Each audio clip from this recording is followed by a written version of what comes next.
Hello and good evening, everyone. Welcome to Microsoft Reactor. Obviously, we have some regulars and we also have some new people joining in today with us. So I just wanted to ask first, who all have been to the Reactor before?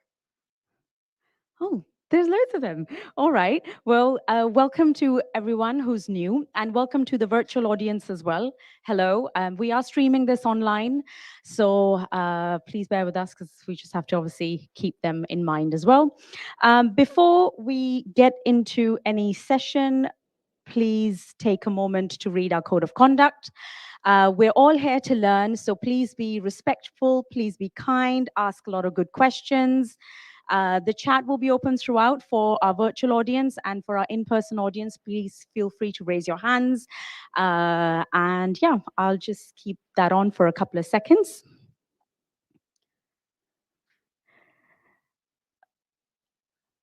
Okay, so agenda will obviously be, Liam's going to take care of that, but I just want to go over a few things. There's two fire exits, one where you came in from and one right at the back. Teas, coffees, soft drinks are all available, so please feel free to have them, get a drink, get hydrated. And we'll have a pizza break at 7:15. So we've ordered some pizzas. So please make sure you are here for it. Today's meetup is all about build, which obviously Liam is going to talk about in some time. But I just want to introduce myself. I'm Rav. I'm the program manager here. If you have any specific questions about the reactor, how we work, what we do, please feel free to come to me and ask me any questions. Liam is our senior cloud advocate. And he will obviously introduce himself. Yeah. Other than that, I just wanted to obviously also let you know that we will be closing down this space. This month is going to be our last month in this space. Our program remains. There's nothing happening to the program, but we are actually going to be moving into a brand new space in Paddington, which is inside the Microsoft office at 2KS.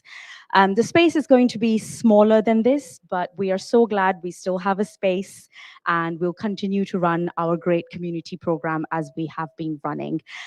So this is our last meetup here. Of course, we're still running through this month. We'll have other meetups taking place throughout this month. But the Reactor Meetup, this is our last meetup, and we'll see you next time in Paddington. There'll be more announcements coming soon, but I just wanted to let you all know that enjoy the space today, because obviously we won't have it for much longer than this month. But with that, I'm now going to hand over to Liam, who's going to talk all about the meetup today. All right, thank you very much, Rav. And hello, everybody. It is great to see so many of you here still. It's been a great time. We've been running in the Microsoft Reactor, and it's a shame that we're losing the space, but it's an absolute blessing that we're still able to continue running meetups and supporting the community, and especially running this one. So hello to everybody online as well. So my name's Liam. I'm a senior cloud advocate in the dev tooling team at Microsoft. I specifically focus on the AZD CLI, which, of course, if anybody here has watched Microsoft build over the past couple of weeks, you would have noticed that it actually GA'd, so that's general availability for the AZD CLI. So it's great to see some of the products which I personally work on and have worked on from the very beginning, about a year or so ago, come to fruition and actually develop into the public eye, which is great. So it's always fantastic to see that. Now, what are we going to be doing today? Quick hands up if you have seen, heard, or watched any of Build 2023. Awesome. So I'd say I'm about 30% of the room. And if you're online watching this, let me know in the chat as well, because I have the chat open here. If you watched it, then please do pop it in the window. So what are we going to be doing today? Now, I'd love to say that we have Satya Nadella here himself, but unfortunately we don't. You're stuck with myself and a few of the others. But we are going to watch his keynote. So that's the first thing we're going to do. We're going to kick off with the Microsoft Build keynote and what it is, what happened, what's been released, so you get a whole roundhouse wheel of what has happened. Then we are going to break into a little break, and we have some pizza that is going to be arriving. I'm sorry for everybody online. We do not have pizza for you, but you can enjoy virtually if you so wish. We are then going to jump straight into a session by Johan, who is a Microsoft certified trainer, and he's going to be talking about Copilot and VS Code and some of the cool things and features that you can use. Straight off that, we're then going to have a lovely panel of MVPs, which are going to be arriving. I think a couple of them are over there at the back already. And they're going to be talking about Microsoft Fabric. And this is a really, really cool product, which has been released by Microsoft at Microsoft Build.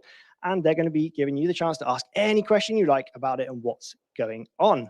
So I'm not going to spoil any of that. I'm going to leave that to them. But yeah, get your questions ready, have a little Google or Bing, should we say, and find out what it is, ask some questions, and have some fun. So if you scan this QR code, you're going to get all of the resources that I've put together on a post for you today. So if you are interested in any of the products or services which you have seen today from Build, whether it's Copilot, whether it's Microsoft Fabric, whether it's all of the cool stuff, the actual, I think it's the news book of Microsoft Build. So everything that has been released, all spoken about at Build, is going to be on that book. And again, if you want to scan this one, everybody online, give these up for 2 more moments, and then we'll move on. But we have got in front of you a sheet of paper with this on in the room. So we're going to jump straight into Satya Nadella's keynote. Now, this is fantastic, and it's about 30 minutes long. It's a video, so I'm going to sit down, make yourself comfortable, and enjoy.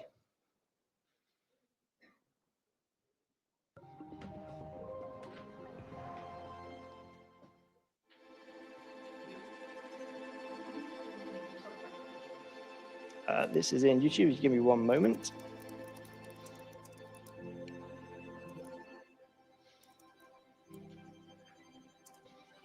So hopefully you shut that up.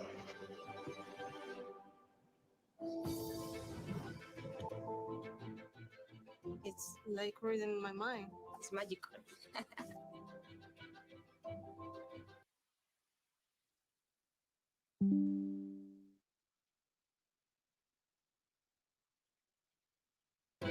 We're innovating at a scale like never before. Takes what you prompt it with and just runs with it. Everything is linked, everything is easy to use. We're accelerating how fast we can deliver solutions to our fans, to our business. It takes the hands-on time that the provider has to spend with the computer and puts that time back with the patient. It allows for the patient and doctor to be a patient and a doctor, like it used to be. It's fundamentally about amplifying what every person is able to do. This opens up the opportunity for that farmer, for that girl in the village who's trying to go to college, to find out what more can they do with their life.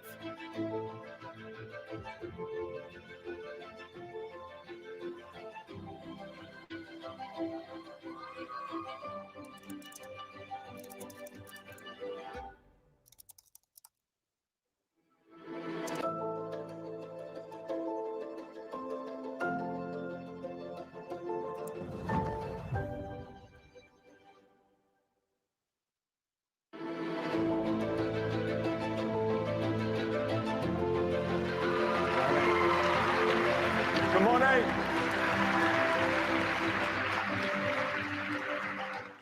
Good morning. It's fantastic to see you all. Welcome to Build. All of those, you made it here. It's fantastic to be back together physically and everyone joining online. These developer conferences are special times, special places to be, especially when platform shifts are in the air. I distinctly remember my first PDC in 1991, driving up 101 into Moscone Center, and my life changed after that developer conference. So it's exciting to be able to come back to Build 2023 with that same sense of anticipation of something big that is shifting around us, developers. To just sort of put this in perspective, in fact, last summer, I was reading Mitchell Waldrop's Dream Machine while I was playing with DV3, as GPT-4 was called then, DaVinci 3. And it just brought in perspective what this is all about. I think that concept of Dream Machine perhaps best communicates what we have really been doing over the last 70 years, right? All the way starting with what Vannevar Bush wrote in his most seminal paper, as we may think, where he had all these concepts like associative memory, or what Licklider was the first one who even conceptualized the human-computer symbiosis, the mother of all demos that came in '68, to the Xerox Alto, and then, of course, the PDC that I attended, which was the PC Server 1 in '91. 93 is when we had the Mosaic moment. Then there was iPhone and the cloud. And all of these would be one continuous journey. And then, in fact, the other thing I've always loved is Jobs' description of computers as bicycles for the mind. It's sort of a beautiful metaphor. I think it captures the essence of what computing is. But then last November, we got an upgrade, right? We went from the bicycle to the steam engine with the launch of ChatGPT. It was like the Mosaic moment for this generation of the AI platform. And now we look forward to, as developers, what we can do going forward. And so it's exciting time. And in fact, every layer of the software stack is going to be changed forever. And no better place to start than the actual developer stack, right? We as developers, how do we build is fundamentally changing. In fact, when I think about how we build, I think about first code spaces, right? Being able to set up that environment in seconds versus minutes. A dev box, instead of waiting for a day for your managed dev box to be set up, you have it in less than an hour. If you think about Copilot, what it does to you, and Copilot X in terms of driving the overall flow and productivity, which is what, 54% or so up. And then, of course, GitHub Actions and Azure development dev environments, really making that possible for you to stay. In fact, one of the things that I keep on bugging Scott Guthrie for years is, hey, I want to stay in VS Code. I want to stay in command line and let me do everything there. We are close to that dream.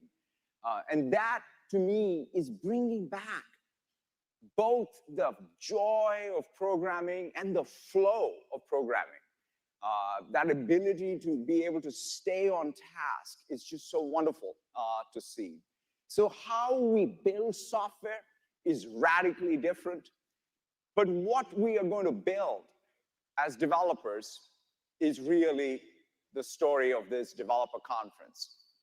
And what we build, we've been, it's not like I came in on January 1st and said, let's start doing press releases, but it does feel like that.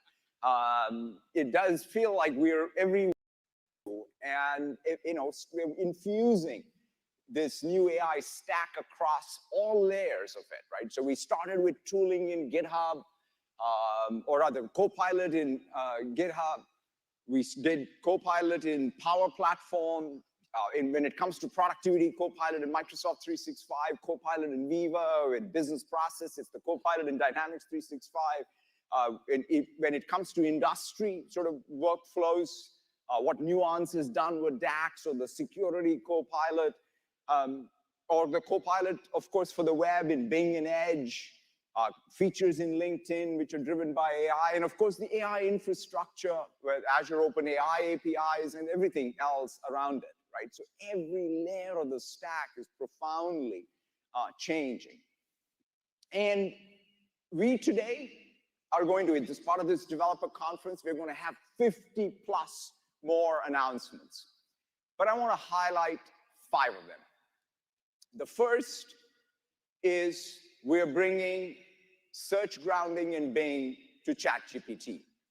Very excited about this. Yeah, you can clap.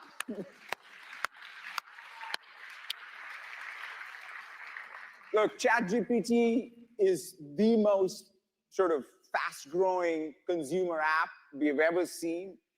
And search grounding is a very key feature, right? So that all the information is current and grounded by what you have from the crawl and the index. And so it's fantastic to see that. We're excited to be able to, it's going to launch in ChatGPT Plus immediately and quickly coming even to the free tier.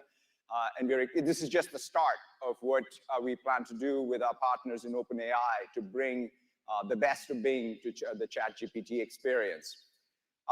Next, we're bringing the Copilot to the biggest canvas of all, Windows.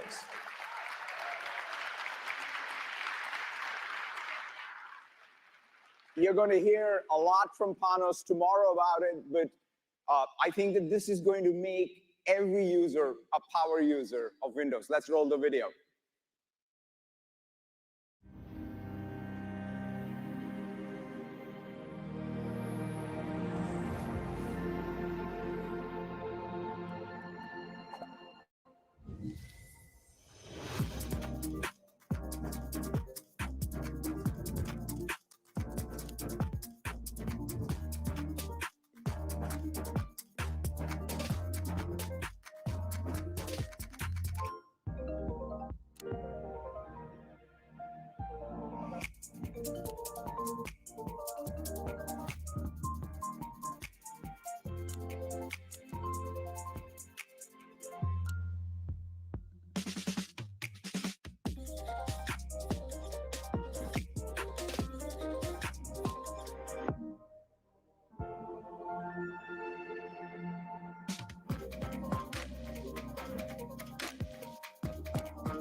So cool.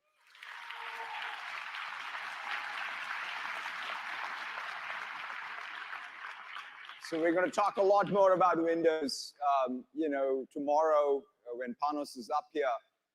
The other thing that we're also very excited to launch is the Copilot stack, right? After all, we built all these Copilots with one common architectural stack. We want to make that available so that everyone here can build their own Copilot for their applications. We will have everything from the AI infrastructure to the foundation models to the AI orchestration all the way up to your Copilots and its extensibility. In fact, the other thing that we're going to do is have common extensibility across all of these surfaces, right? Whether it is ChatGPT, Bing Chat, Microsoft 365 Copilot, or all of the Microsoft Copilots. And of course, your own Copilots, we can share the same extensibility model. This is one of the most powerful things for your developers, for every developer to be able to write a plugin and have it reach billions of users across all of these surface areas. So to be able to show you everything in action from both the plugin extensibility to all of the Copilots we announced, let me invite up on stage Yusuf Mehdi to come show you all of this. Yusuf, let me throw it over to you. Satya. Hi, everybody. We're making fast progress on delivering our vision of your Copilot for the web and for business. And today, as Satya said, we're excited to announce that we're going to bring Chat, GPT, and Bing together with the default search experience to give you higher quality answers and more timely answers. Let's take a look. Here I am in ChatGPT, and as you can see now, Bing is the default. And when I come in and select it, I can now ask sort of real-time queries. For example, let's ask what I should expect to hear about Build and .NET. And what you can see is the results now are more up to date. They include fresh content, and they include citations. In fact, if you can see the links on that page there, you can click those, and those will take you straight to a web page that's sourced by Bing. We're also excited. Yeah, absolutely. You can clap for it. We're also excited to announce that we're going to bring interoperability between ChatGPT and Bing for plugins. So you write them once, and they're going to run everywhere. So as you can see here in ChatGPT, I've got Zillow and Instacart enabled, but I want to show them to you here in Bing Chat. So we'll flip over, and you can see again, I've got the same plugins now in both Bing Chat and in ChatGPT. And what we're going to show you now is I'll do a search here for houses in Chicago, and I can ask for a set of criteria, learn a little bit about the neighborhoods. And now I can automatically call Zillow by saying, hey, give me 3 houses in a certain price range that meet my criteria. And what you can see is now I get these great options And I'm also going to get all of the other great things you get with Bing, like helpful city guides and maps and prompts. I'm going to tell you now how we're going to further add value to the plugins that you write. They're going to work not just in chat and ChatGPT. They're going to work across the entire web, courtesy of the Edge browser. So here's an example. I'm on a web page here checking out a recipe for a cake. And now I can call Bing Chat and ask it to tell me, hey, give me the ingredients from this web page. And notice Bing can read the context of the web page, understand those ingredients, put them into chat, and then I can say, hey, give me a shopping list for this. And it'll automatically call the Instacart plugin, take those ingredients right off the page and put them into an Instacart shopping. And with one click, I can get those now delivered to my house. This is incredible productivity benefit for people. Let me show you now how, yeah.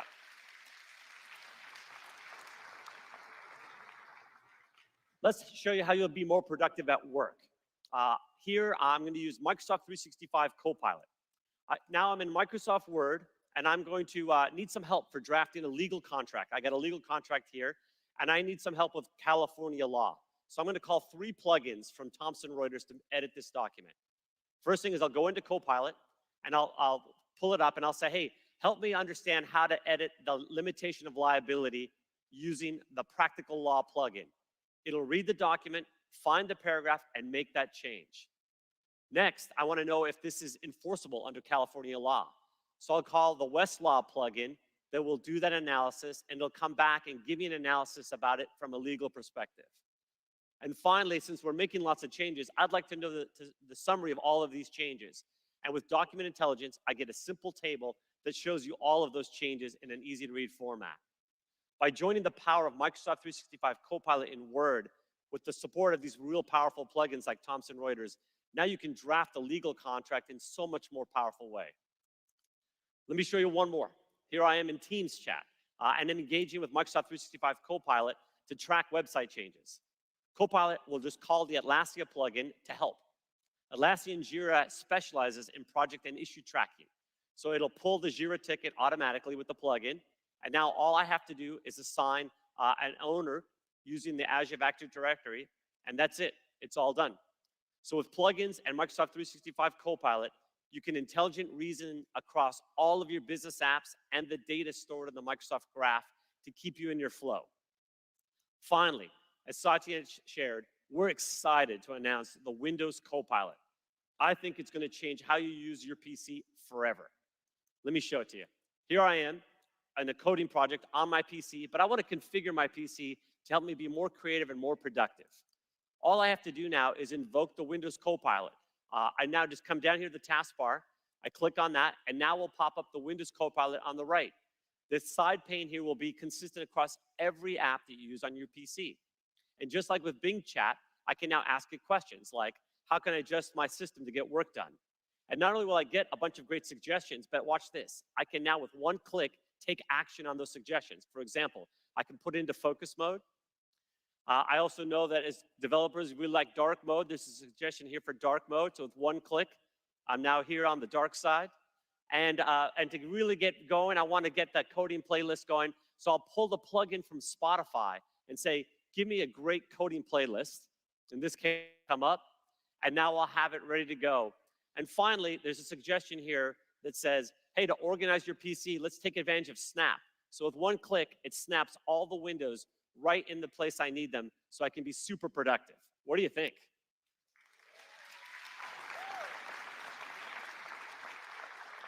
So as you can see, we have an incredible array of powerful AI-powered copilots.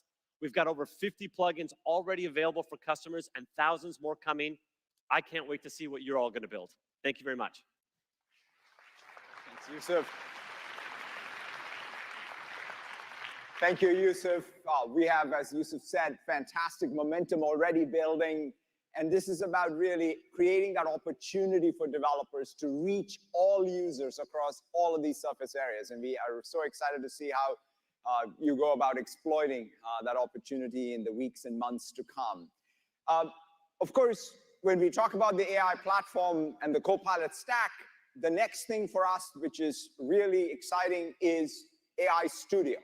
This is the full life cycle tool chain for you to be able to build your intelligent AI apps and your co-pilots. Everything from being able to train your own models, to be able to then ground, whether it's OpenAI or any open source model, with data that you bring, built-in vector indexing in Azure Search, built-in support for RAG or retrieval augmented generation support, built-in support for prompt engineering with prompt flow and orchestration, and of course, built-in support for perhaps the most important feature, which is AI safety. One of the things that we've been hard at work is to build into the tool chain AI safety. We've been at work on AI safety for the last 5 years. We have principles which we have translated into a core set of processes that we implement across our engineering stack. And then, of course, we have all of the compliance and oversight. But the real challenge is not just to have these things outside the engineering process, but to build it into the everyday tool chain. And that's what we're doing with AI Studio. And it starts with testing, where there is the responsible AI dashboard that helps you during the testing phase to ensure that what you're developing is safe. We have grounding, and in fact, the prompt flow is perhaps one of the best features for you to be able to models. You have provenance for media provenance, for the support for images and videos and watermarking, for your neural voice that's going to be available to all of you as you build your applications, and at deployment time. That's perhaps one of the cool things, is we have taken all of the safety work we did, for example, for the launch of Bing Chat, and really made it available as just a set of features for any developer to use, right? You can take an OSS model and use the AI safety service to really make it at the deployment time safe. And of course, then you can even monitor the model for model drift. And that way, then you can make sure that it's not just a one time, but you're continuously looking to make sure that you have safe deployment. So we're very, very excited about AI Studio, helping every developer out here to be able to build AI applications, but build them with safety first. Let's roll the video. Introducing Azure AI Studio, a full lifecycle tool to build, customize, train, evaluate, and deploy the latest next-generation models responsibly. With just a few clicks, developers can ground AI models with their structured and unstructured data to quickly and easily build customized, cutting-edge conversational experiences for their customers. Developers can take advantage of a new model catalog that works with the popular models organizations use, including those from Azure Open, Hugging Face, and many other open source models. With Prompt Flow, developers can combine relevant data from your organization and create a detailed prompt to get better results. Prompt Flow works with Foundation, internally developed or open source models, and uses popular open source tools, LangChain, and Semantic Kernel. And because the AI systems we build are designed to support our AI principles, with Azure AI Content Safety, we are making it easier for you to test and evaluate your AI deployments for safety. This is Azure AI Studio, the trusted tools you need to build the next generation of AI applications. Cool.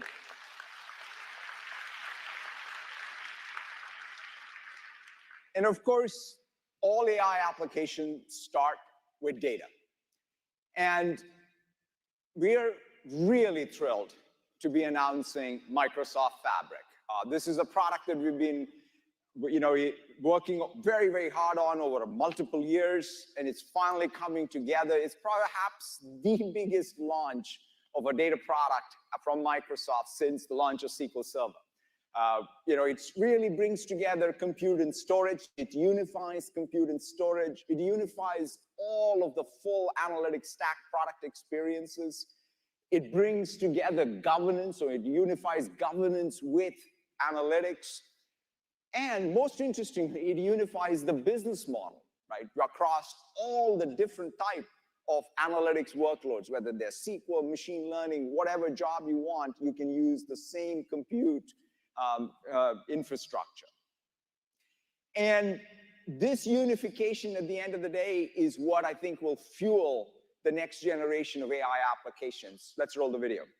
Introducing Microsoft Fabric, a unified data analytics platform One product, one experience, one architecture, one business model. Unified data is stored in one lake, a SaaS data lake for the entire organization. Data is integrated and stored in an open format, allowing one copy to be used to train machine learning models, visualize data, and run SQL queries on the lake and data warehouse. A unified experience brings together all the tools data professionals need: pipelines for orchestrating data movement, experiments for training machine learning models, semantic models for defining key metrics, and much more. And for business users, Fabric brings together data for collaborating and doing ad hoc analysis in Microsoft 365. Unified governance, security, and compliance is built in for all your data. And with Copilot from Microsoft Fabric, AI helps everyone be more productive. Whether it's writing SQL statements, building reports, or setting up automations based on triggers. All your data, all your teams, all in one place. This is Microsoft Fabric.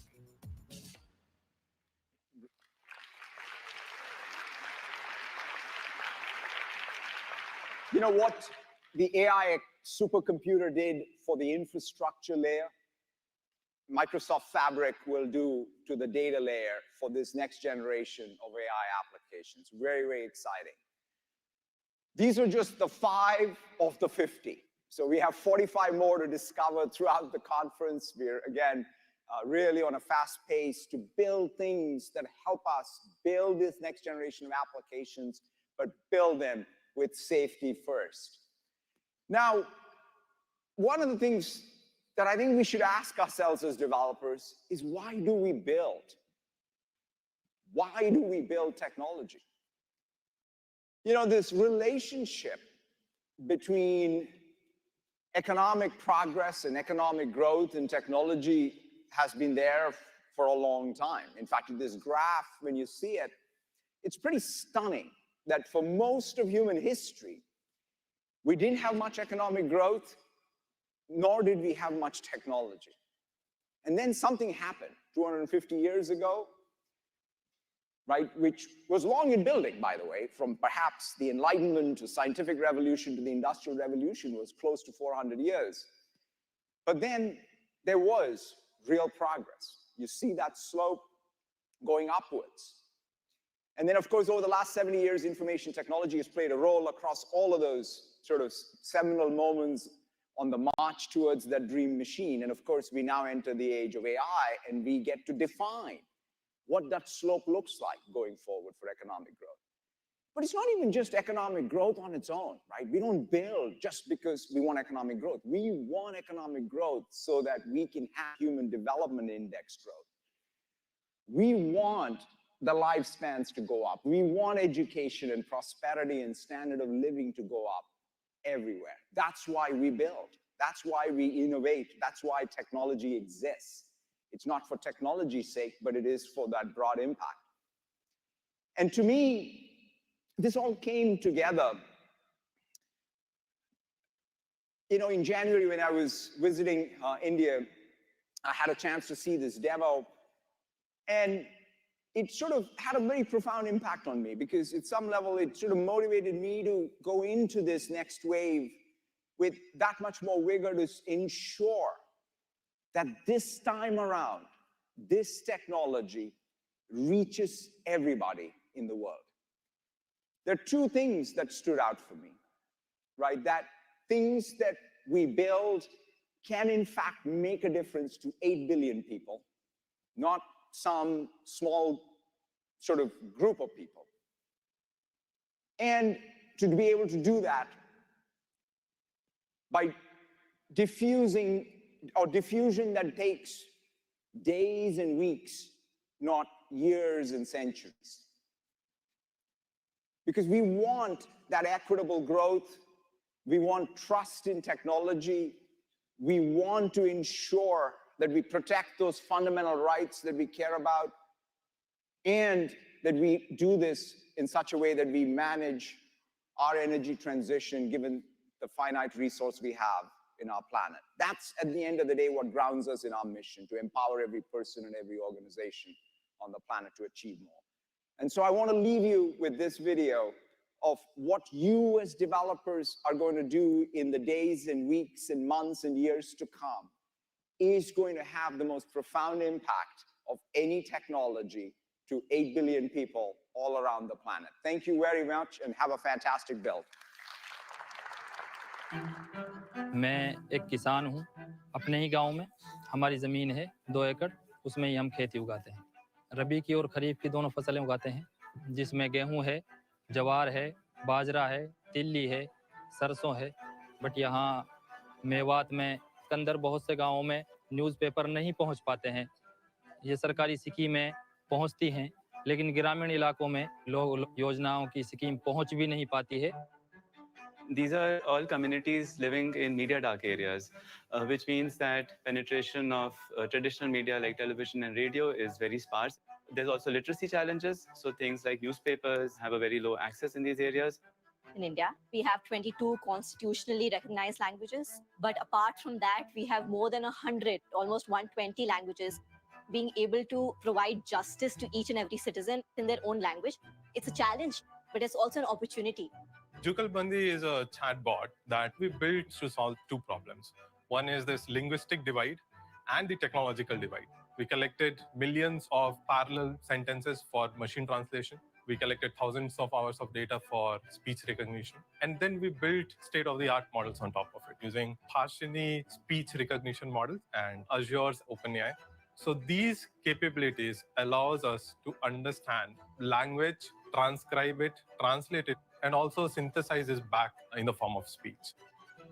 चचा you जुगलबंदी है यहाँ पे हम लिख के भी और बोल के भी कुछ भी जो हमें स्कीम चाहिए सरकारी योजना है उनके बारे में जानकारी ले सकते हूँ मुझे सरकारी योजना कैसे प्राप्त हुई मेरा नाम जुगलबंदी है मैं एक असिस्टेंट हूँ जो आपकी सरकारी योजना के बारे में जानने में और उसके लिए एनरोल करने में आपकी मदद करूँगी तो वहाँ से हमें लिखित में भी और ऑडियो में भी दोनों तरीके से जवाब आया और किस-किस डॉक्यूमेंट्स की ज़रूरत पड़ती है और किस-किस फॉर्म की ज़रूरत पड़ती है The Ministry of Electronics and IT in the country has been working on this for the last 5 years now. And when ChatGPT was launched, that was really the catalyst for us being able to bring these pieces together. We've been able to categorize the diversity of India as an innovation opportunity. And if you're able to do that successfully, you're able to do it for the world.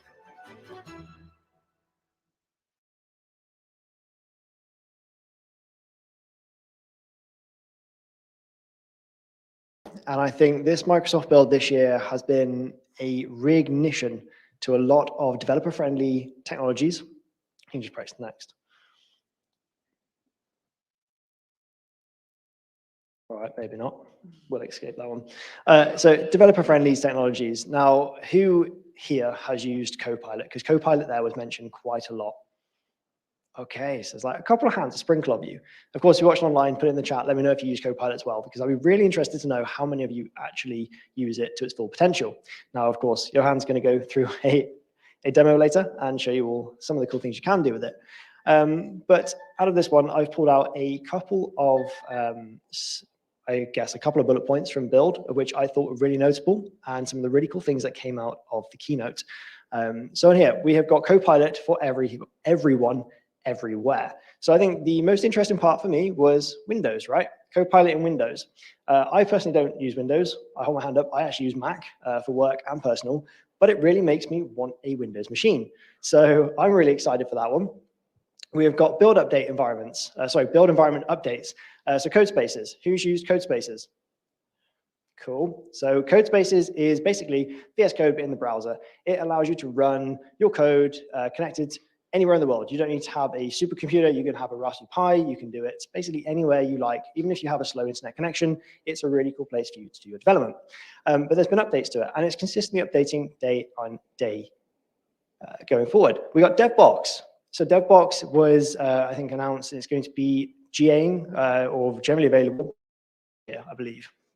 And that's another really cool one. That's basically virtual machines, allowing you to manage your virtual machines across teams. So if you manage teams and you have new starters and you want people to have the right image when they get started, another really cool way for they say, you know what, here's a virtual machine. I can manage completely 100% what you do, but go and learn. step forward. So this is all in the cloud, and it's all available coming this year. And of course, we've got DevHome. DevHome is another really cool thing. Who's heard of DevHome? Nope. Okay, so it's basically a new control center for Windows. It allows you to do so many cool things. Now, I would advise you, rather than me try and explain it, because there's so much to it, to go onto the resources sheet and go and have a little read around DevHome, what it is and how you can play with it. Again, this just makes me want a Windows machine even more now. And I think the biggest thing is, or what people are really excited about, is Bing Chat GPT integration. Now, we seem to be sticking ChatGPT, Copilot, AI pretty much everywhere, but this makes a lot of sense, as you saw in the demo, how you can explain or how you can ask it questions about certain things you're searching for and how to get the most out of your searches.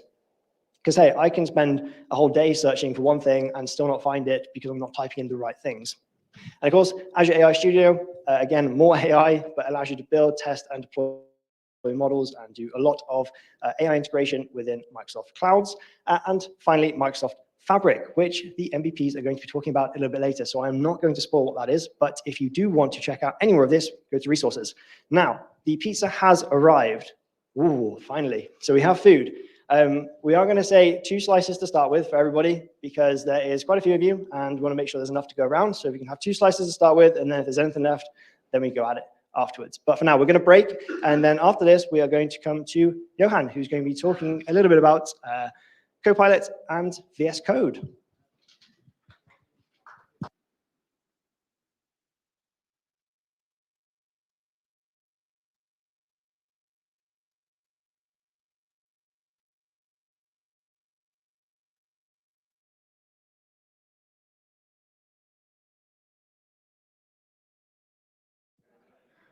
Okay, everybody. So we're about to get started with the next talk, which is going to be from Johan. Now, Johan is going to be talking all about GitHub Copilot. Now, we've heard a lot about Copilot from the ins and outs of Windows to Bing plugins, all these kind of things. And now Johan is going to take away this one and show us how and what you can do with it. So, stage is all yours. Hi there. I hope everyone can hear me. I'm sure you can. I can hear myself. Good evening. My name is Johan Meiberg. I'm a Microsoft technical trainer with Microsoft here in London. I basically train our customers for a living, get them certified, get them to use Azure the way it should be used. So I'm quite passionate about community events. So I'm very glad to be here, and I'm very happy to be spending this time with you. You can hear probably from my accent, I'm not from here, I'm from South Africa. So I was very involved in the community in South Africa, and I'm looking forward to meeting some of you eventually. And yeah, seeing how we can sort of drive the community forward here. I'm going to be talking about GitHub, but of course, about GitHub Copilot, but of course, a big part of the topic is relatively new. I've been using the tool for quite some time now, so I can probably get some sort of pretty cool action out of it. But this slide is obviously relatively new, so I haven't spoken to these slides a lot. But yeah, if there's any questions, please stick up your hand. I'm happy to field some questions in between, both here and possibly on the chat as well. I think Rav will probably let me know when there's something there. So yeah, I've also put my my LinkedIn profile there if you want to connect with me on LinkedIn. But let's sort of take it away. So what exactly are we talking about here? GitHub Copilot is not really something new. It's actually been available for quite some time, to be brutally honest with you. It's essentially your AI pair program or peer programmer. It depends, what you want to call it. The reality is sort of, in the early sort of 2000s, the software industry changed quite a bit, and we started doing things that were kind of unheard of earlier than that, right? Think of things like agile development, DevOps, these sort of things, right? Pair programming, where suddenly a manager was seeing 2 folks sitting around one computer screen coding, and they were like, isn't this a complete waste of time? The reality is it wasn't, because it allowed you to generate code that was, a lot more sort of valuable and had a lot less bugs in it than, someone sitting on their own writing code. So what is GitHub Copilot? It's essentially someone sitting next to you, an AI bot essentially, sitting next to you inside Visual Studio and Visual Studio Code, helping you to write code. And that's, validating your code etc., etc. So I'm going to crack a couple of demos. Let's see how that goes. Now, just on this topic, it's essentially built on a language model. It's a pretty big model, to be brutally honest with you. We've taken years worth of coding data and we've packed it into this model, right? So there's lots of information. You're probably going, well, is it going to work for all the languages? It'll probably work for most of the languages that you care about. Is it going to work for something a little bit more sort of traditional like COBOL? Probably not as well as it's going to work for something like Java or C# or JavaScript or something like that. And of course, because it's a big data model, you can well imagine if you're not quite specific in terms of what you're asking it, the results you're going to be getting might be all over the place, right? And you can see from that example there exactly what I mean. This is not GitHub Copilot. This, of course, is a search engine, but it's kind of proving the point that I'm making, right? Copilot cannot read your mind. And I think that's really, what we're all hoping for, but, sorry to break the news to you right at the beginning. So let's first talk a little bit about the limitations. I actually don't have a lot of time here, but there are limitations, and without a doubt there are limitations, but the benefits by far out sort of reach, these limitations. So first of all, there's some training data that we have, right? And if it's anything outside of the training data, it's not going to know about it, right? So if Google or whoever comes up with some weird new language, this bot is not going to be sort of, aware of that language right from the start. It's going to take some time for the data model to adopt that information, right? So you cannot expect it to perform miracles, right? If the folks from Terraform, for example, that write infrastructure as code, if the Terraform folks come up with a new domain-specific language for regenerating infrastructure, don't expect this bot to sort of, immediately be on top of things there, right? I think that's quite obvious. Maybe not as obvious all the time. Other than that, think of things like CSS, JavaScript, HTML, it's on top of those things. I could also add to that, it loves patterns. So if you're thinking of things like regular expressions, it loves those sort of things. So it's very easy to tell the bot, hey, I need a regular expression that validates this or validates that. It'll generate the regular expression for you quite nicely. If you're thinking of things like cron schedules and jobs, it'll generate a cron schedule for you very efficiently. Right? So those sort of things it's really good at. It's not a compiler, and I think this is important, right? Very often what we expect is if you've been using something like ChatGPT, you realize that ChatGPT can most likely write out a proper letter end to end that you can just paste into email and send to someone, right? The Copilot is not a compiler, right? So you cannot expect the Copilot code to stick it into a CS file and just to run it and build it. So there might be a bracket missing. It might be that it's not adding a reference somewhere. It might be that you need to add a using statement somewhere. It might be that it's not really 100% correct, but it's going to do 99% of the stuff for you pretty much without you having to, do anything, to be honest. And then last but not least, it cannot read your mind, right? So you have to be really specific in terms of what you want out of it. Be quite granular in terms of what you're telling it to do, and then it'll do that quite well. But don't ask it to generate, I want 5 C# projects with, a 4-tiered application. It's not meant for that. It's meant for more snippets. So think of this as a code snippet engine on steroids. Okay, I think that's probably a pretty good description. So without me waffling around here, let's get into a bit of a demo. Now, I've not demoed this too often. I've used it, but I have not demoed this to the point where my demo is completely waxed. Trust me, it's a bot.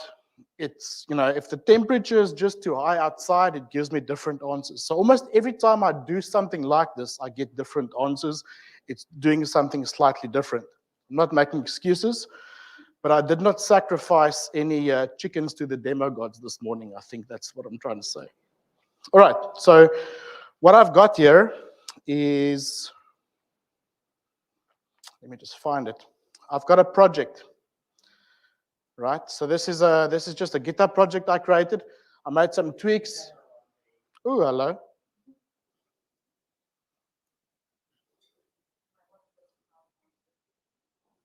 Oh, really, eh?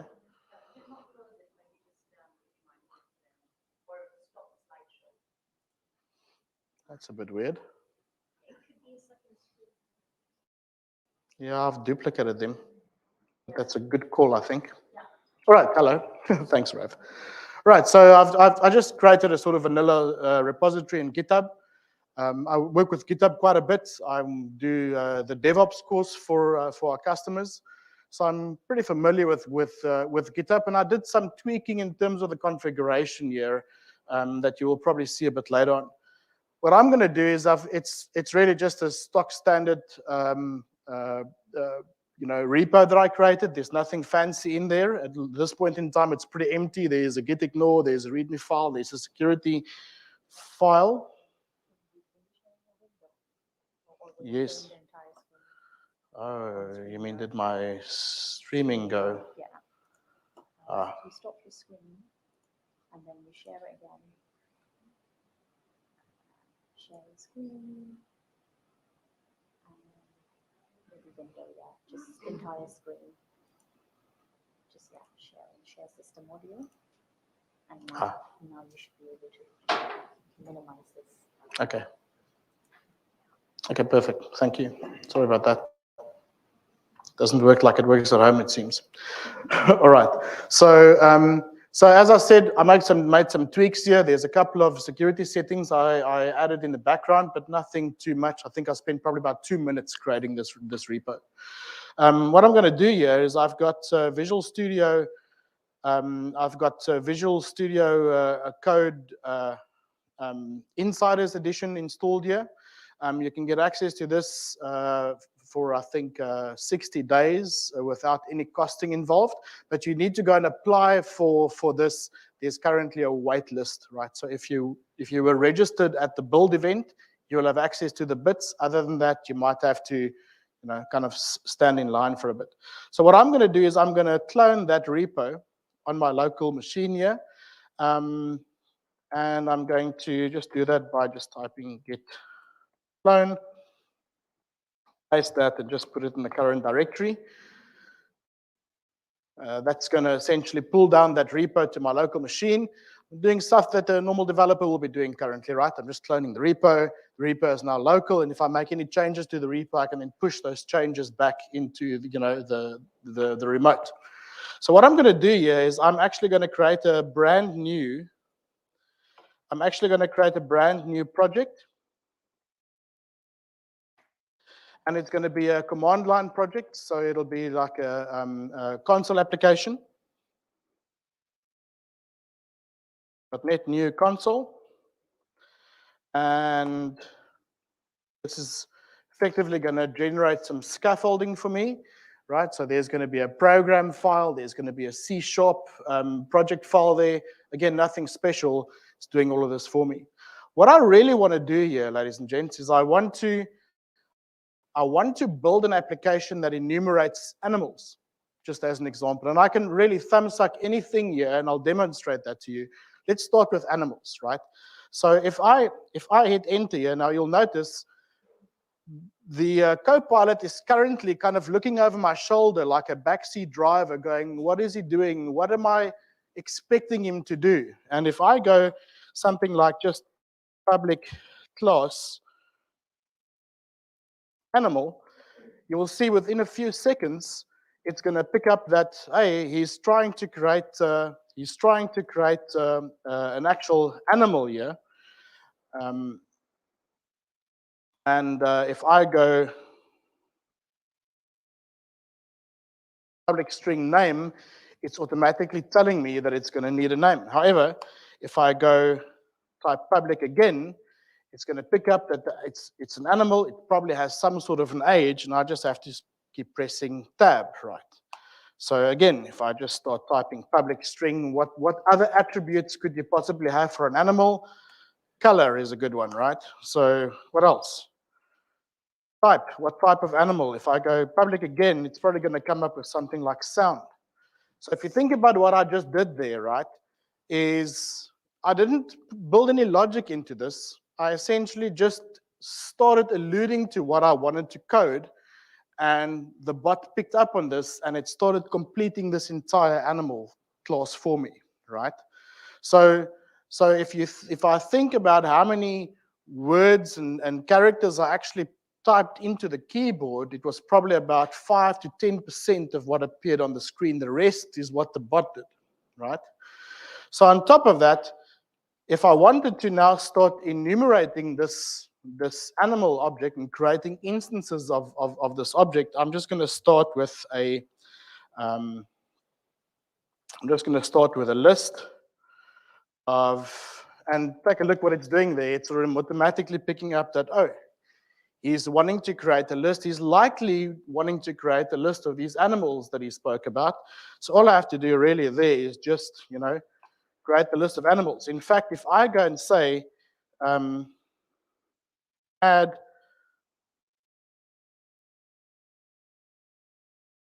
animals to the list, it's even picking up in my comments that I want to add animals to the list. And if I start pressing tab there, it's going to start saying, well, animals.add new animal, and there we go. I'm pretty sure that's supposed to be a dog, not a Doug. All right, so it's by all means not perfect. However, oh, sorry, no, that's me just being an idiot. That does happen most, often actually. But the point I'm trying to make here is it's starting to just fill out these items for me, right? So I can go and add these animals. It's going to, if I scroll towards the right here, you'll even see it's got some sounds in there. This is a type dog. Well, it's a type, not the name, but you can see there it's picking up, the dog is going to bark, the cat's going to meow, squeak, whatever. I can keep pressing tab here, and it's just going to keep doing that until until we get down to an amoeba or something like that, right?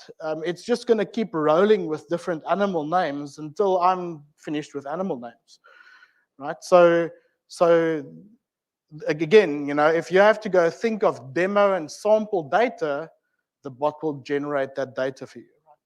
So it's integrated into Visual Studio Code. It's integrated into Visual Studio so that it essentially assists you with autocomplete style options. But that's not all it can do, right? You'll notice that I've got this option on the side here. There's like a chat option there, right? And this is something that was announced now with Build. This is something we've got in addition to this, where at the moment, I'm kind of relying on the IDE to tell me and to do things on my behalf. And when I do something and type something, it's kind of reacting to whatever I'm doing in the code. It'll probably be a lot more efficient if I can communicate with the bot, right? And say to the bot, hey, what the hell, what are you doing? What does this mean? What about that? How do you do this? Can you generate this for me, right? And that's exactly what we've got here. You'll see we've got this Copilot chat option. You'll notice it looks very similar to to a GPT of chatbot. So all I have to do here is I can say, well, in fact, if I highlight all this code here, I can say, oh my word.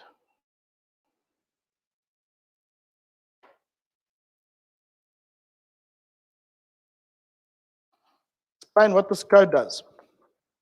I'm going to look at the code that's highlighted, and within a few seconds, it's going to come back with whatever it thinks the code is doing. So it's busy thinking at this point. Code defines a C# class called animal properties, blah, blah. It also creates a list of animals, objects, and 3 animal objects, right? So it not only generates, but it can also look at what I'm doing, and it can tell me, oh, this is what you are doing, and most also definitely suggest better ways of doing things, right? So I can ask it, how can I improve this? And I can have this full conversation with the chatbot on the side now. So we've brought in this sort of co-pilot chat option into Visual Studio and Visual Studio Code now, so you can actually converse with this AI bot and not just expect the IDE to kind of autocomplete, right? That's, I think we released that about 2 years ago already. Okay, so that's certainly the one thing. The other thing as well is we've got this Copilot Labs. Now, this is something I'm not sure who's got access to this. I suspect it might be certain customers and certain users that have got access to this. It might be that it's only Microsoft internal right now. But at this point in time, you'll see that it's taking some time to load this up, and within a few seconds, it's essentially going to allow me to select something like my class here, and to change certain aspects of it, refactor the code a little bit, right? Even allow me to say, well, convert this code to something like Python, convert the code to JavaScript, right? So it's busy doing its thing there. It might take some time, but I'll see if I can get back to that. All right. So in the meantime, I'm going to remove this, and I'm just going to comment it out, right? Because I want to show you something else, and for that, I've essentially got an Azure storage account, right? So for those of you that are not familiar with Azure storage accounts, I'm going to go to the portal here.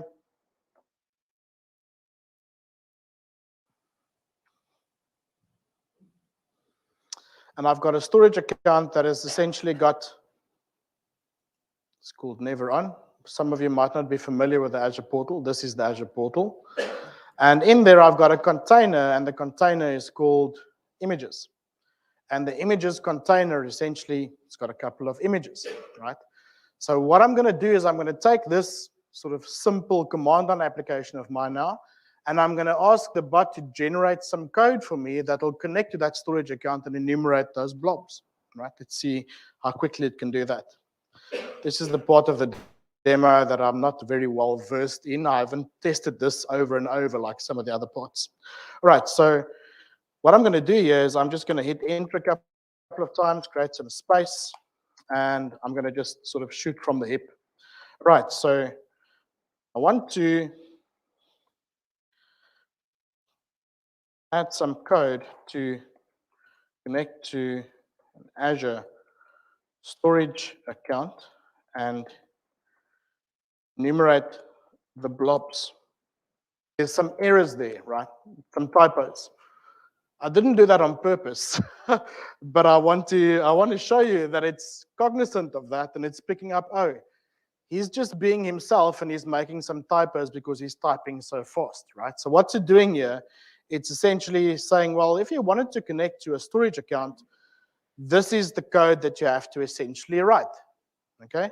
So essentially what I need to do here is I essentially can just copy this code, remove all of that, and paste the code in there. There's also an option just to insert it at the cursor. And you'll see within a few seconds, it's going to allow me to sort of build this code. It's prompting me here for an Azure Storage connection string, all right, which I actually, of course, have on hand. This is the part of the demo I actually have completely under control. I'm going to just paste that connection string in there.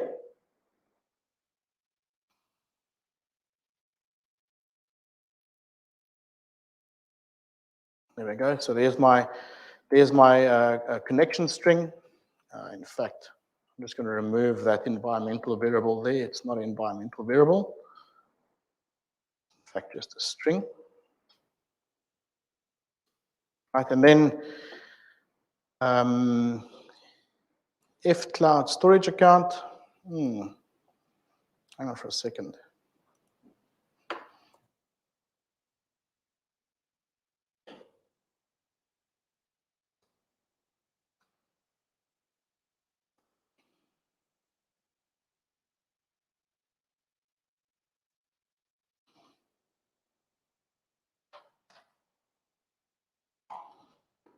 I'm going to just tweak this slightly, and hopefully it comes back with something a little bit more concise.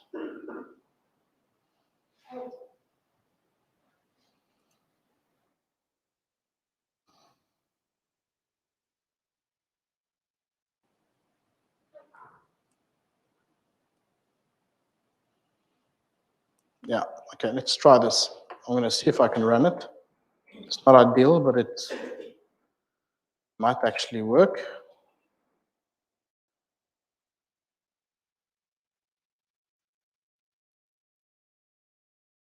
Okay, so it's coming up with a couple of errors there at the top, you'll notice. It's bleating about something. It's saying, oh, Microsoft.azure.storage is not available.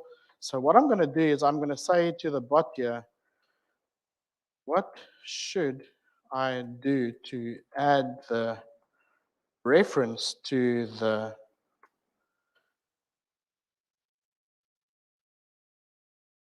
NuGet? So I'm asking the bot now, not just to write the code, but I'm asking the bot to actually tell me what I need to add in my project so that it references that, right?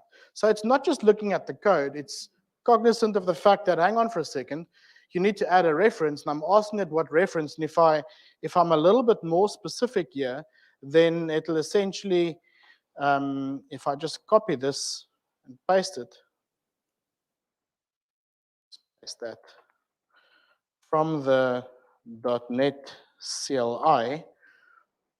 And like I said at the beginning, you have to be specific in terms of what you're asking it. And now it's coming back and it's saying to me, oh, you know, don't just add, if you're using Visual Studio, this is what you have to do, go to your references, add the reference there. But if you're using the .NET CLI, the command line tool, this is the actual command that you need to execute, right? So I can copy that and I can essentially paste that at the bottom there, and that's essentially going to add that reference into my project file. So it's not just helping me with the code, it's helping me with a lot of the scaffolding around my code as well. And this is what makes it kind of effective as a pair programmer, right? It's not just tweaking my code, churning out lines of code. It's assisting me with tasks that typically I might go to a search engine now and go ask a search engine, I want to add references to this. How am I going to do this? And then I have to go and wade through 4 or 6 or 7 blogs or find the Microsoft Learn content online, go see what the command is to do that. And I'm using a very simple example here. This is just a .NET add package option. Of course, I think I could have typed that out of my head, but the bot helped me to do that, right? So think of all those small menial tasks that is usually taking you, 20, 30% of your development time, and handing that over to the bot, and the bot just does that for you instantaneously. And that's what, where the benefit lies here really, is to help you to become a lot more effective.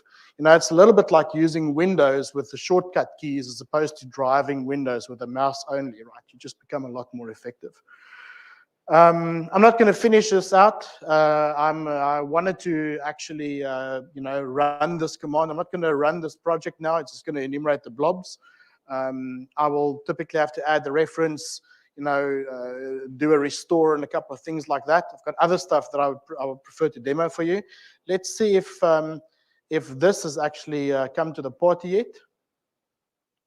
This is the Copilot Labs.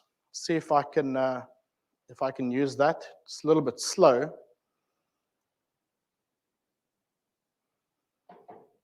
Well, it's not going to allow me, it's going to take too much time, so let me stop doing that. In the meantime, as I mentioned, I've got that GitHub repo, right? And I've got that GitHub repo set up so that it essentially stops me from adding certain secrets and certain keys into the GitHub repo. I'm not sure if who of you are developers actually, but if you are a developer, we've all made that mistake at some point in time where you've taken some sort of a secret or a password or something and you've committed to the repo, and now it's sitting there in the history forever and a day, right? And you're going, oh, I wish I can get rid of that. And there's some tools that you can do to clean up the repo, that sort of thing. So why don't we stop that from happening in the first place? And you'll notice that what I've got here, I'm going to say, I'm just going to, commit this quickly. This should just take a few seconds. I'm going to add my git commit message, added the core code. I'm going to commit that into the Git repository locally. And of course, now it's prompting me to go and, publish this information to GitHub.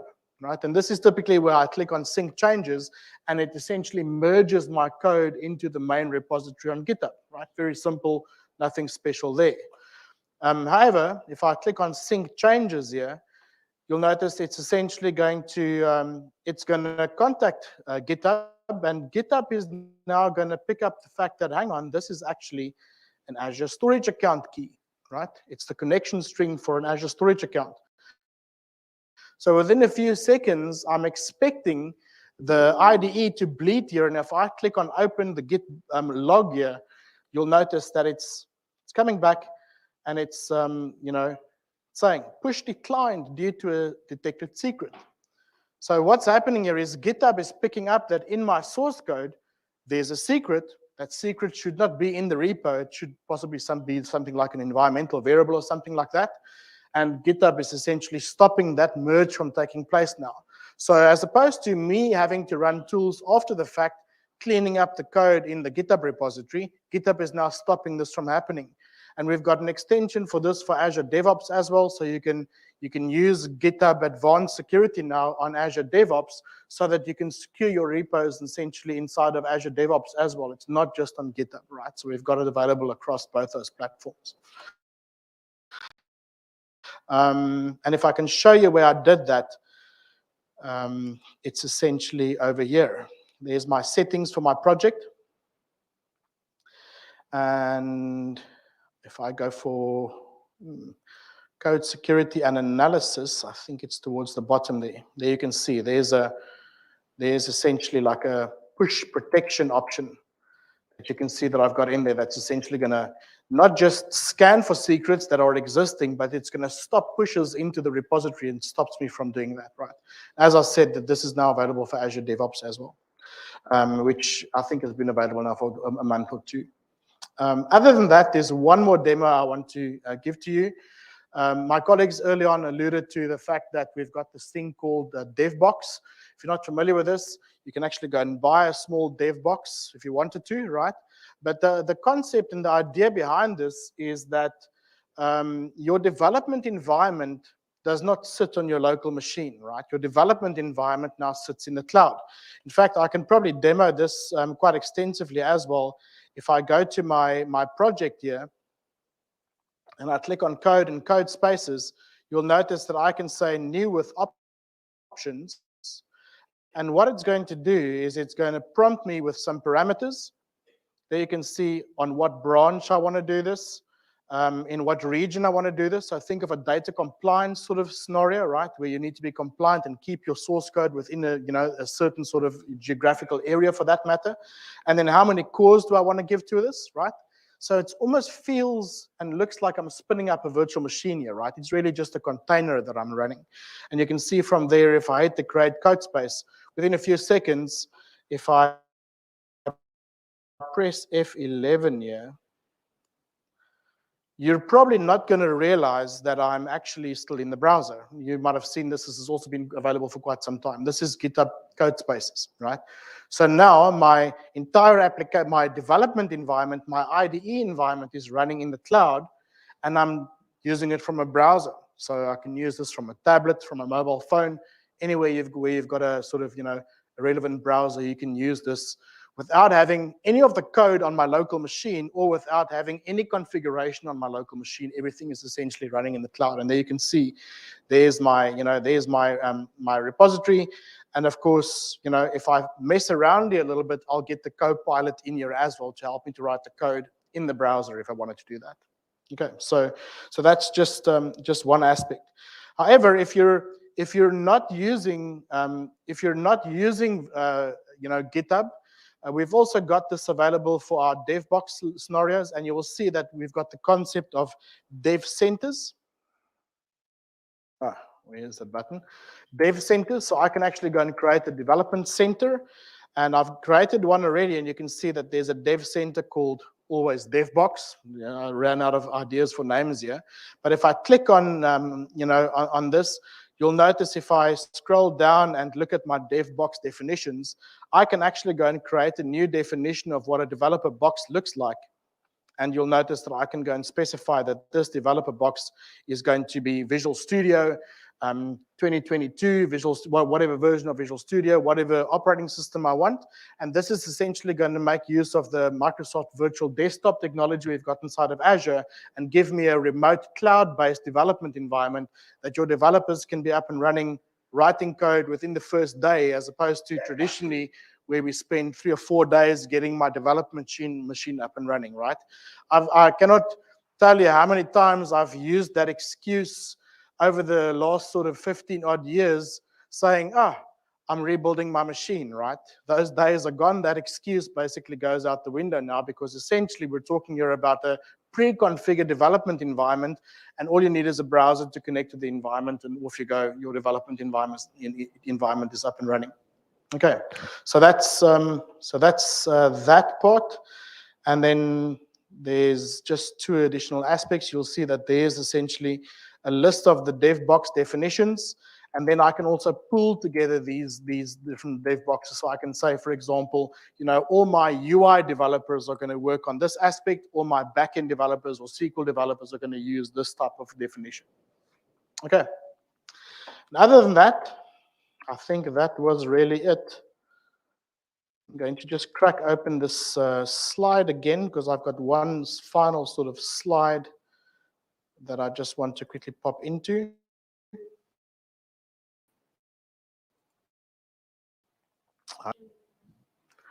Of course. Yeah, it's not my training computer. It's this Surface device. It feels like a fax machine sometimes. All right, so just a quick recap. So when you're using these chatbots, be short, be specific. Think of single tasks that you wanted to do. Don't go and rattle off a whole bunch of things. ChatGPT can do that for writing, essays. This is not what Copilot is for writing code, right? So very short, concise sort of scenarios.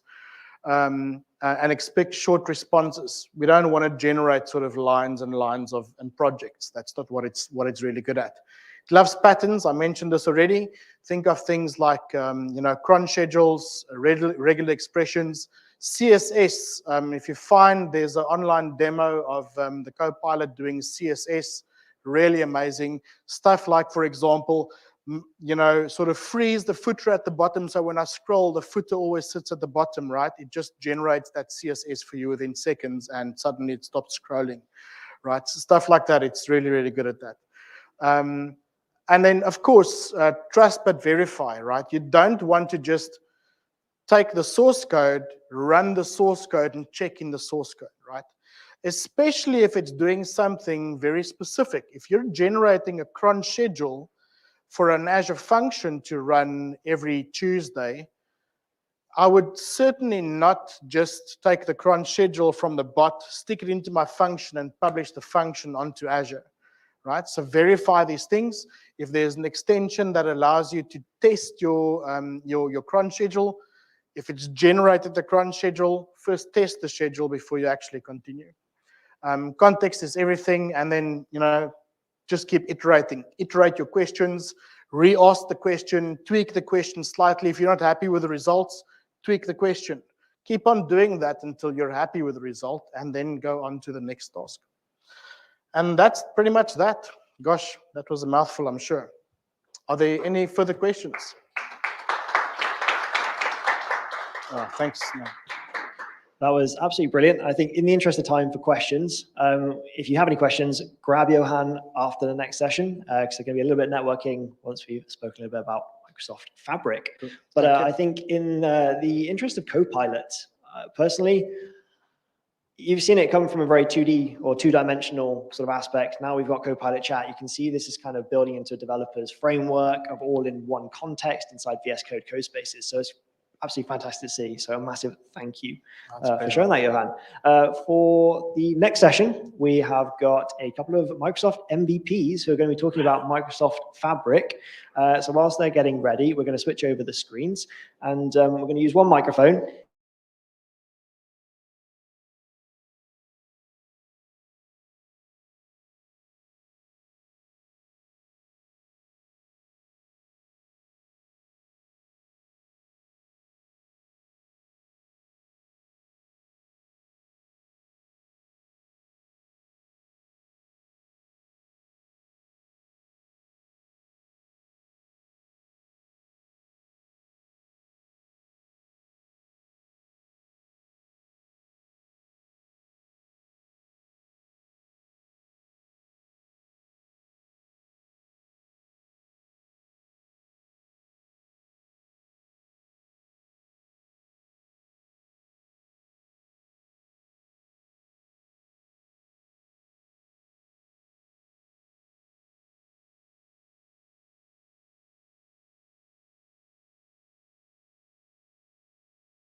I opened up created a data flow. It's just Power Query, and copied all the data from my course database into the Lakehouse. And it did it. It was very easy.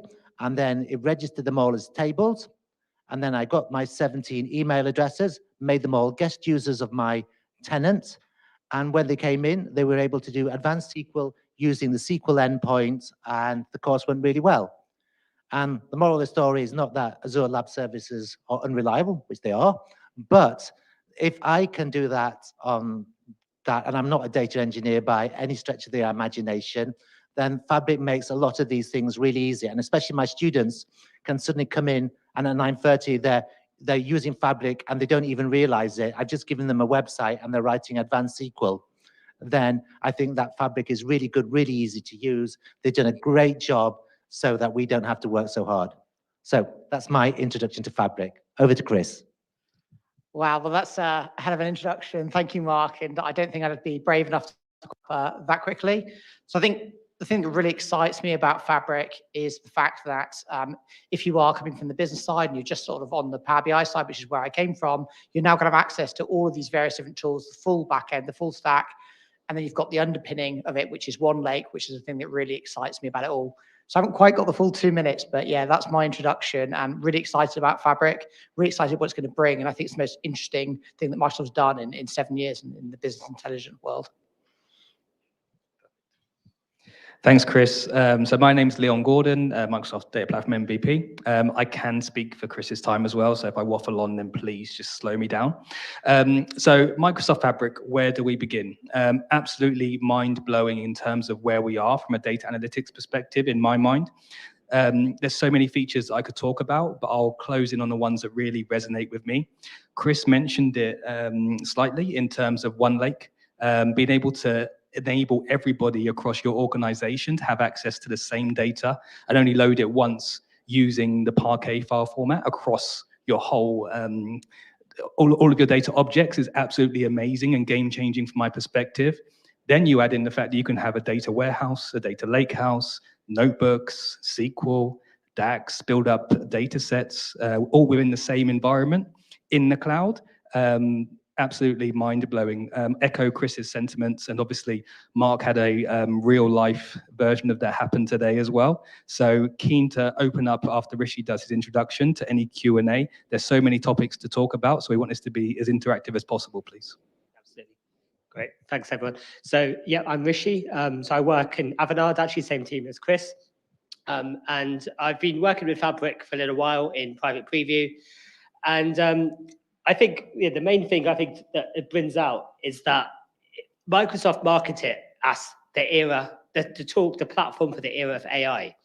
And a lot of Satya Nadella's keynote and all the rest of it is all about Copilot and things like that. Now, that's not quite all there in Fabric. It will come over time, gradually. So on the face of it, it's like, well, it's all the same stuff we had before. And the Copilot stuff isn't even there yet. So really, what is this all about? Is this just something where Microsoft are going in the future? But I think the main reason why it's a platform for Gen AI is because what Gen AI needs is data that's accessible, that's in a cloud location, that's in an open format, and that is modeled and structured. And so most organizations' data is actually locked away in spreadsheets and legacy systems. So actually having a data platform that AI can sit on top of is a really good enabler for anything you want to do for AI. Once you then bring the Copilot on top of that, then you've got a real Gen AI platform. So that's really why it's there. And again, that comes back to this One Lake thing in terms of it being that single unified storage for all of your data. And the idea is, I think the biggest difference between the components that you've got here and the components you've got in Azure is that it's software as a service rather than platform as a service. Now, on the face of it, again, that might not seem like such a big deal. But if you think about wanting to have a data warehouse, now in Azure, you'd have to spin up a data warehouse, which is really expensive and really cumbersome to maintain. And 99% of your use cases probably don't justify it. Whereas here, even for small data sets that are built on some Excel files, you could have a full-fledged SQL data warehouse on demand, serverless on top of that. So it opens up those capabilities. And what it means for an organization is that the people in the organization can become IT enabled rather than IT reliant, right? So previously they were all reliant on IT to spin up this infrastructure for them, to stitch everything together, to give them access to all the data so that them as Power BI analysts or data analysts could go and use it. Now they are able to do that whole journey themselves within the same environment. So for organizations, it is real game changer from that perspective. What I think is going to be the biggest thing for this is to make sure that it's done in the right way.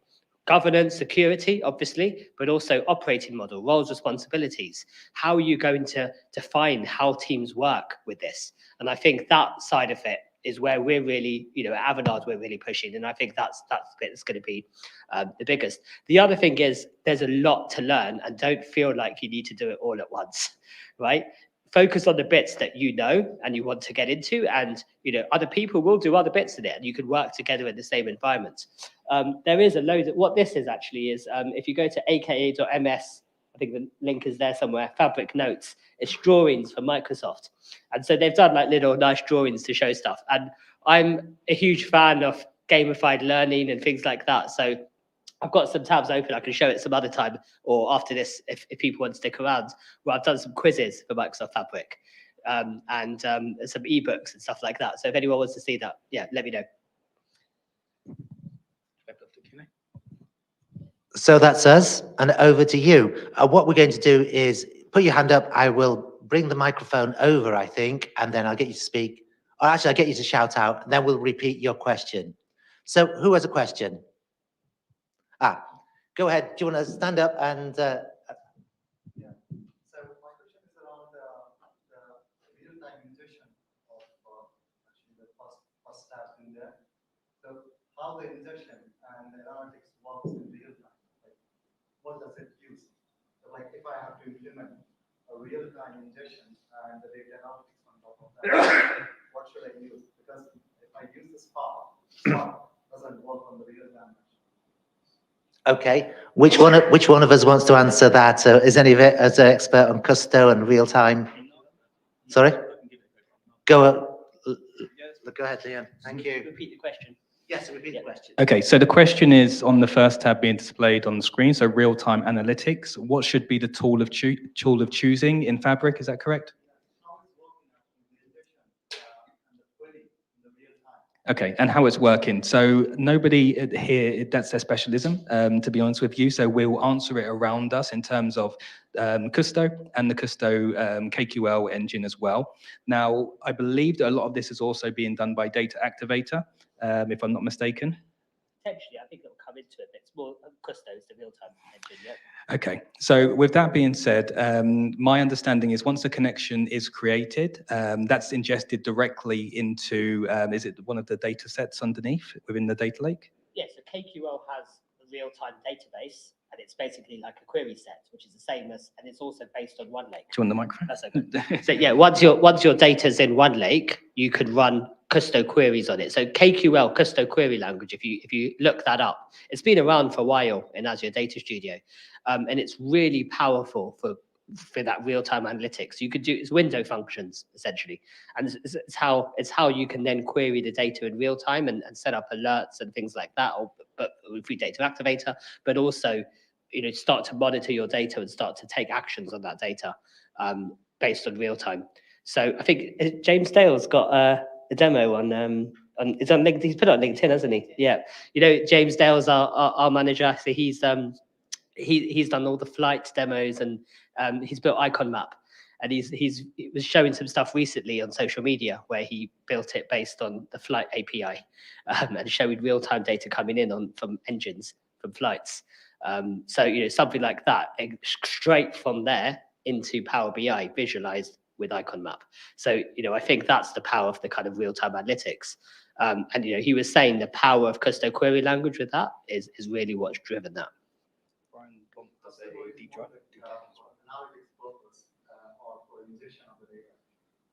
So for ingestion of the data.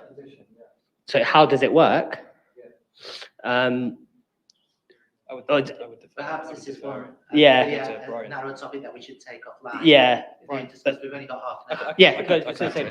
I can add to it. So there's a gentleman called Brian Bonk, and so I'm a founder of the Microsoft Fabric UK user group now, and we did a deep dive on this.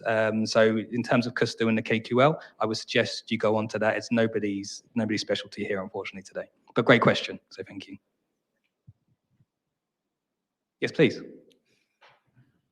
I'm hearing that with Power BI, if you're putting your data from one lake, you don't need to consider import. It's going to be so fast directly. So do we believe that? Yeah. Do you want me to pass over? Oh, do you guys want to take it? So I think in terms of performance, I think you'll see it. The imports.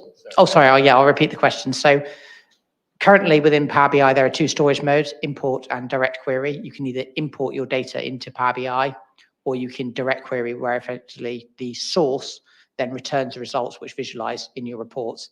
The question was, will the new direct lake mode, which is the querying the lake directly, will that be actually as fast as import mode is today? So I think the answer in short is it will be as fast or as performant in most cases as it is today, but not in every case. And the engine basically that oversits the lake is the same Vertipack engine that oversits what's in Power BI today. Whether you lose the imports is sort of a half truth, I would say, because you still have to import the data into the lake. So there is still an element of import, right? It's not like you can go straight to your source system. So that's where the imports part of the process sits. Don't know if anyone wants to elaborate on that. I'll just mention I've been trying that out, and I've imported 28 million rows from the land registry, all the property sales since 1995, into a lake house, and I put some Power BI reports on top of that, and with 30 million rows, it was really fast. So that might be good enough for you. I don't know how many rows you have, but I wanted to test it out, and it passed my tests.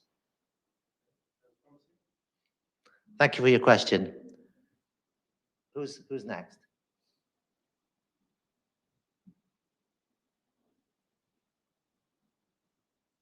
Jennifer, Ahmed, go ahead. Do I need a mic or just? No, you can just shout. You're right at the front, so. I'm sure you've used Fabric as well. I think most guys. If you were to compare the two, what would you choose? Which would you choose then? Compare what's that? Synapse. Compare Fabric and Power BI analysis, data analysis. who would like to answer that? Yeah, go ahead. So just to repeat the question, so if I'm right in thinking, the question is, how would we compare Fabric to Power BI from an analysis perspective? Now, I would probably challenge that a little bit to ask, well, to say that I don't feel that there's a comparison.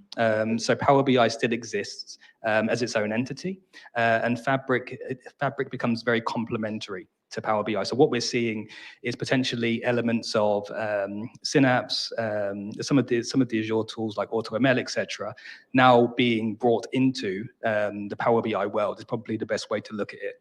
Now, again, just to kind of dispel the fact that those functions will be taken away, they won't, so they'll still exist on Azure as they do today, so don't worry, and Power BI will still exist as it does today as well. But this is very much complementing and expanding the Power BI ecosystem. So for those of you that may have been worried about your Power BI developer roles or admin roles with the latest name change that I believe is generally, yes, so the Fabric Tenant Admin, which is now public knowledge, feel safe in the knowledge that Power BI will still exist and continue to grow as it does today. But all of these other elements would just be complementary to it. So in terms of, to circle back and try and answer the question, I don't believe that there's a comparative to be had. It just expands everybody to be able to play in the same playing field. So for those of you that may have had data scientists, for example, in your organization, some of the key challenges to overcome were getting access to everybody having the same data, refreshing the same data, making sure everybody's working on the same data sets once it's been refreshed and not stale data. And then obviously being able to take those models and statistics around the organization to be able to present them.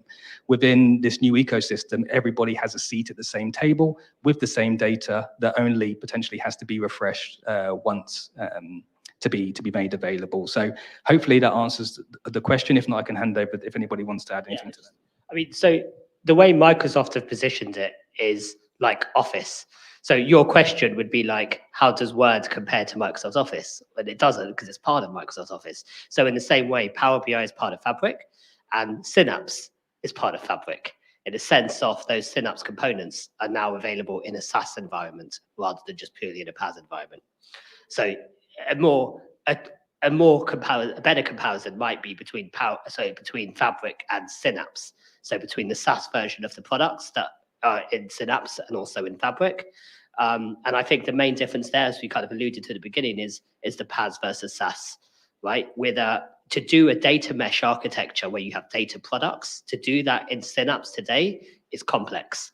You need to have, you can look up cloud analytics at scale and it shows you Microsoft's architecture for how to do data mesh, which is where you have a landing zone and you have central governance, central login, central something centralized. Then you have data products that use some of those resources but still exist within their own resource group.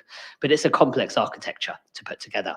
The idea with Power BI is that all of that data mesh doesn't even become an architectural pattern. It becomes a feature that's out of the box. So workspaces get tagged into domains.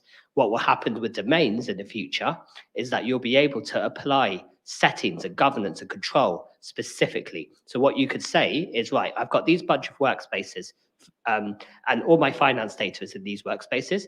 So I'm going to tag all of these workspaces with a domain finance.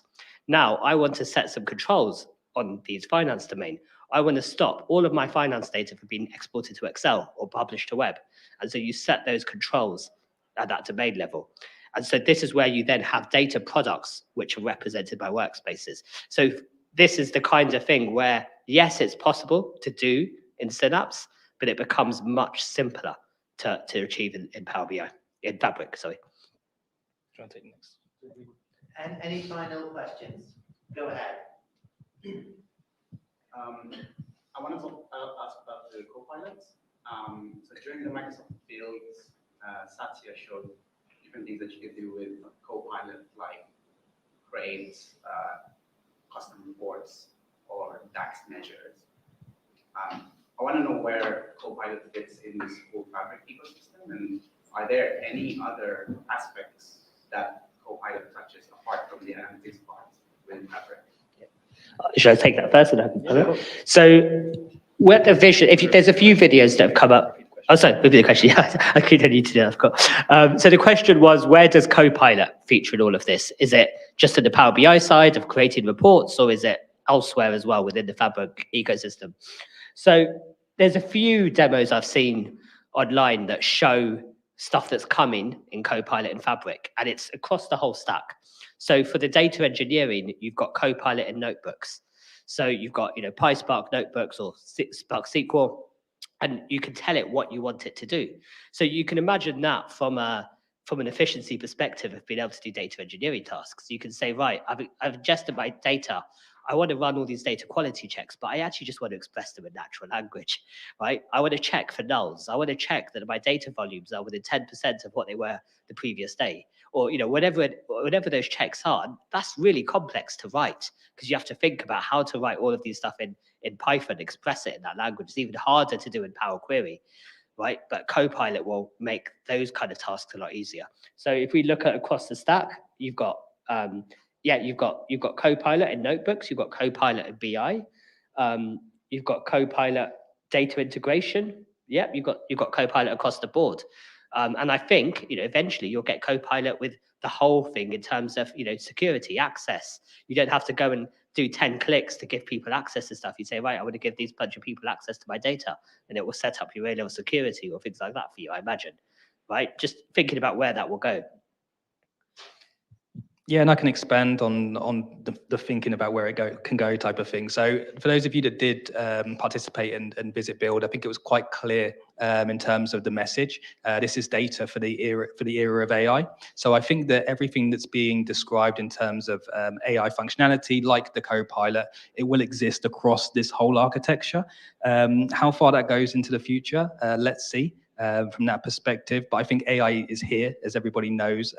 It's being adopted at mass and at pace as well, which is unprecedented. So I expect this to be across the whole ecosystem and across report building, as Rishi mentioned, DAX measures, data integration, and the whole stack. It will be interesting, just thinking out loud, to see how this does go into security and governance and how that plays out. But I think that at the moment, from an AI perspective, the world's kind of the oyster. That answers the question. Yeah, I think we're all going to have a go on this question by the sounds of it. So the only one aspect I think that's not been mentioned at the moment is, today a lot of people build different reports, and in the future, you can imagine you can just ask a question and it will know which model to go to, and it will know how to answer that question if you use it. How am I performing in this particular region? How is this salesperson doing? It will do it well, and it'll all come down to how well you build that semantic layer, that business logic on top of your lake. And if you build that semantic layer well, then the Copilot will work well. It's important to highlight, right? It doesn't remove the need to do modeling of your data. There might not be a data set anymore, but that doesn't remove the need to have your data modeled. I'm going to use my chairman's prerogative to spring a surprise final question on my three panelists. And it's this: there's a lot of things to learn in Fabric. I'm overwhelmed by the amount of stuff. So what are you doing to make that easier, or either in your community or products or software or learning? So I'll start with Rishi.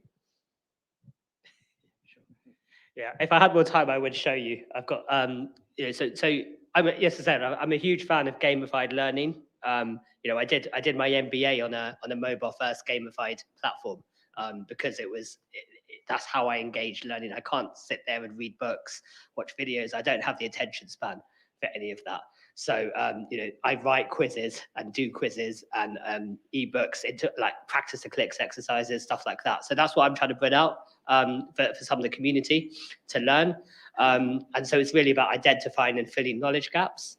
And yeah, I think, also maybe use AI, right? ChatGPT to summarize these long Microsoft blog articles for you into a few bullet points. Perfect. Thanks, Rishi. So as I mentioned earlier, in terms of supporting the community, so I'm the founder of the Microsoft Now Fabric. I keep going to say Power BI UK user group, but the Fabric UK user group, we have at least bi-weekly online webinars, one of which we held downstairs at the Reactor. Thank you for that, Rav, earlier today. So we have a plethora of speakers. We've had Rishi and Chris with us previously, and we're going to have Mark with us soon. So please do join us on there. We actually have Fernand as well, who's been a community speaker for us. So it's a fantastic community on LinkedIn to be able to come together and understand these new concepts and ways of working as we move forward into Fabric. Outside of that, I'm a big proponent of AI and data science. So for me, I would say keep an eye on the data science aspects and what gets enabled within Fabric, especially as the last question came in from an AI perspective. I think it's just the beginning there. Yeah, an awful lot you're involved with there. So for me, I think it's really important when you get this technology to actually apply it to real life scenarios. And I think it's all very well to kind of look at all the fancy features and go through them, but I like to have a problem, a real world problem, and then take it and apply it. And for me, that tends to center around the finance industry or in terms of large data modeling. I run starschema.co.uk, and that's generally where I'll be putting out content and obviously stuff with the London Business Analytics Group as well. Thanks. And I run a meetup called London Business Analytics Group, and we are going to have a meetup sometime in June. Unfortunately, not here, probably 5 minutes from Victoria, where we'll have a meetup dedicated to Fabric. Details on the website as soon as I've arranged a speaker and a room and got that finalized. And we've got a YouTube channel, and we are going to put out every week a 10-minute hands-on tutorial on Fabric, start to finish in 10 minutes, give you the data set, and you can follow along. So keep it grounded, keep it practical. Was that a hand or was that a yawn over there? Right, okay. Ned, you can have the last word. Yes. How much will one lake take off Power Query? Power Query gets used a lot. What's the most common task you do in Power Query which it can be down to one lake directly? No, but I mean, I'll pass. So the question is, how much will one lake take off Power Query? And we're looking a bit puzzled. Power Query is part of Dataflow Gen 2, which is the component in Power Query. I'll pass it over to Rishi. I'm not sure I understand the question. So Yeah, so Power Query is the M language which sits behind it, right? I think the idea is you'll have the full stack of different languages. So you can use M, but you can also use Python or anything else that you want to use as well.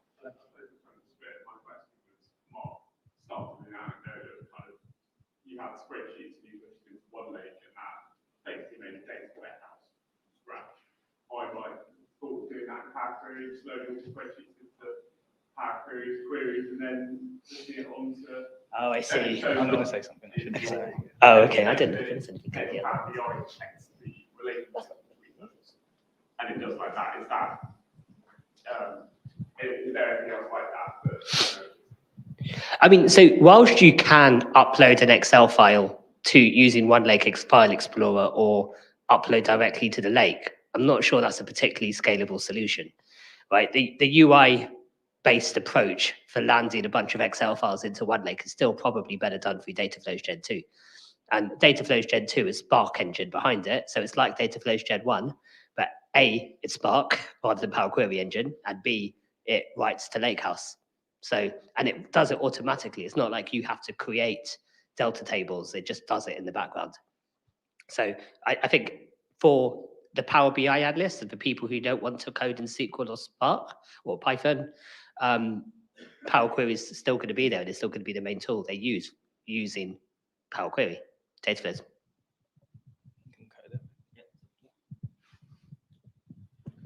We've used 29 of our 30 minutes, and we promised to keep on time. So we thank you for the time, and we will be here to talk if you've got further questions. But thank you for coming, and enjoy your evening, what's left of it.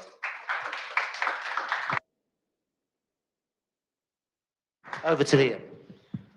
All right, thank you very much, you four. Absolutely fantastic. I'm not going to keep you much longer at all. So I just want to say a huge thank you to everybody who spoke tonight, Johan and all 4 MVPs for the panel. Microsoft Fabric is a fantastic tool, and I can't wait to see where it's going to go, and it's going to revolutionize data engineering from what I see. So a huge thank you for everybody who stuck with us, both online and in person. I notice the camera is still pointing at the panelists, but I am over here somewhere. On the 13th of June, we have got a student meetup, this same meetup style, but for students. So very much if you're early career, if you're getting into technology, if you want to learn very fundamentals, please do come along to that one. Please sign up on our Microsoft Reactor website. And with that one, I'm just going to say a massive thank you. All the resources you can find on the piece of paper if you're in person, scan the QR code. All the speakers' contact information is also on that post as well. And if you are listening online and watching online, then it is going to be in the chat right now. So with that, I will end it. If you have any questions for Johan or any of the speakers, you have about 10 minutes before the doors close. Please make your questions over and get them done quickly. Thank you ever so much for coming, and see you next time.